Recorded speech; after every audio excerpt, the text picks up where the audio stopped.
আর যতক্ষণ মানুষ উঁচু উঁচু প্রাসাদ নির্মাণের জন্য পরস্পরে প্রতিযোগিতায় অবতীর্ণ না হবে, আর যতক্ষণ এক ব্যক্তি অপর ব্যক্তির কবরের পাশ অতিক্রম করার সময় বলবে, হ্যাঁ, আমি যদি এ কবরবাসীর স্থলে হতাম, এবং যতক্ষণ সূর্য পশ্চিম দিক থেকে উদিত না হবে।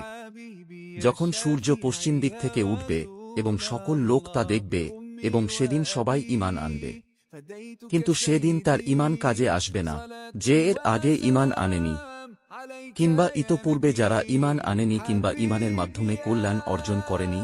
সূরাহ আনাম 6:158।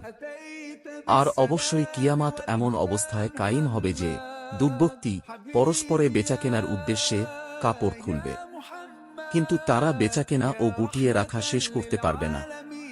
অবশ্যই কিয়ামাত এমন অবস্থায় কায়েম হবে যে এক ব্যক্তি তার উটের দুধ দোহন করে নিয়ে ফিরেছে, কিন্তু সে তা পান করতে পারবে না। কিয়ামাত এমন অবস্থায় কায়েম হবে যে এক ব্যক্তি তার হাও আস্তর করছে, কিন্তু সে পানি পান করাতে পারবে না। অবশ্যই কিয়ামাত এমন অতর্কিত ভাবে কায়েম হবে যে এক ব্যক্তি মুখের কাছে লোকমা তুলবে, কিন্তু সে তা আহার করতে পারবে না। সহিহ বুখারী, হাদিস নং 7121।